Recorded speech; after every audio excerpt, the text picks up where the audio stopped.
ಕಾಂಗ್ರೆಸ್ ಪಕ್ಷದ ಪಾಲಿಗೆ ಕೋಲಾರದ ಒಗ್ಗಟ್ಟನ್ನ ಗಮನಿಸಿ ಒಂದು ಸ್ವಲ್ಪ ಖುಷಿ ಪಡಬೇಕು ಅಂತ ಒಂದು ಪರಿಸ್ಥಿತಿ ಇದೆ. ಇನ್ನು ಮತ್ತೊಂದು ಕಡೆಯಲ್ಲಿ ನೂತನ ಸರ್ಕಾರ, ನೂತನ ಸಚಿವ ಸಂಪುಟ ರಚನೆ ಆಗುವಂತಹ ಸಂದರ್ಭದಲ್ಲಿ ನಮ್ಮ ಸ್ಥಾನಕ್ಕೆ ಏನಾಗುತ್ತೆ ಅನ್ನುವಂಥದ್ದು ಕೆಲವೊಂದಷ್ಟು ಹಿರಿಯ ಸಚಿವರಿಗೆ, ಅಂದರೆ ಮಾಜಿ ಸಚಿವರಿಗೆ ಕಾಡ್ತಾ ಇದೆ.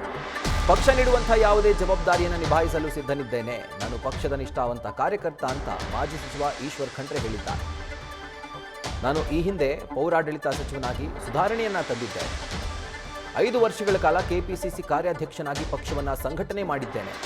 ಈಗ ವರಿಷ್ಠರು ಏನು ತೀರ್ಮಾನವನ್ನ ಕೈಗೊಳ್ತಾರೋ ಅದಕ್ಕೆ ನಾನು ಬದ್ಧನಾಗಿದ್ದೇನೆ. ನಮ್ಮ ಸಮುದಾಯಕ್ಕೆ ಸೂಕ್ತ ಸ್ಥಾನಮಾನಗಳು ದೊರಕಬೇಕು, ಹೆಚ್ಚಿನ ಶಾಸಕರಿಗೆ ಹೊಸ ಸಂಪುಟದಲ್ಲಿ ಪ್ರಾತಿನಿಧ್ಯ ಸಿಗಬೇಕು ಅಂತ ಕೂಡ ಅವರು ಹೇಳಿದ್ದಾರೆ. ನಿಮಗೆ ಸ್ಥಾನಮಾನ ಸಿಗುತ್ತೆ ಅಂತ ಕೆಲವು ಕಡೆ ಚರ್ಚೆ ಆಗ್ತಿದೆ ಸರ್, ನೀವು ಕೂಡ ಈಗ ಹೇಳ್ತಾ ಇದ್ರಿ.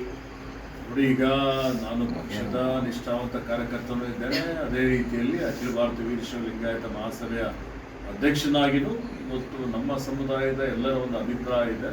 ಇವತ್ತು ಪ್ರಾಪರ್ ಆಗಿ ಈ ಒಂದು ಸಚಿವ ಸಂಪುಟದಲ್ಲಿಯೂ ಲಿಂಗಾಯತರಿಗೆ, ವೀರಶೈವರಿಗೆ ಒಂದು ಪ್ರಾತಿನಿಧ್ಯ ಸಿಗಬೇಕು ಅನ್ನೋಂಥದ್ದು, ಆ ಒಂದು ನಿಟ್ಟಿನಲ್ಲಿ ಇವತ್ತು ಈಗಾಗಲೇ ಹೇಳಿದ್ದೇನೆ.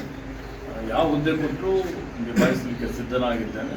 ಹೆಚ್ಚಿನ ಒಂದು ಜವಾಬ್ದಾರಿ ಕೊಟ್ಟು ಅತ್ಯಂತ ಉತ್ತಮವಾಗಿ ದಕ್ಷತೆಯನ್ನು ನಿಭಾಯಿಸ್ತೇನೆ ಅನ್ನುವಂಥ ಮಾತನ್ನು ಹೇಳಿ, ಲಿಂಗಾಯತರಿಗೆ ಏನಿದೆ, ಅವರು ಲಿಂಗಾಯತ ಸಮುದಾಯ ಜಾತ್ಯತೀತವಾದಂಥ ಒಂದು ಸಮುದಾಯ.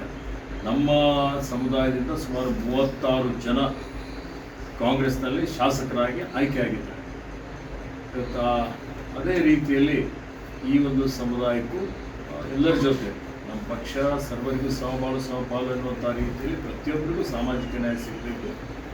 ನಮ್ಮ ಸಮುದಾಯಕ್ಕೂ ಇವತ್ತು ಏನು ಈಕ್ವಲ್ ಆಗಿ ಪ್ರಾಪರ್ ಆಗಿ ರೆಪ್ರೆಸೆಂಟೇಷನ್ ಸಿಗಬೇಕು ಅನ್ನುವಂಥ ಒಂದು ವಿನಂತಿಯನ್ನು ನಾನು ನನ್ನ ಪರವಾಗಿ, ಅಖಿಲ ಭಾರತ ವೀರಶೈವ ಲಿಂಗಾಯತ ಮಹಾಸಭಾದ ಪರವಾಗಿಯೂ ವಿನಂತಿಯನ್ನು ಮಾಡುತ್ತೇನೆ.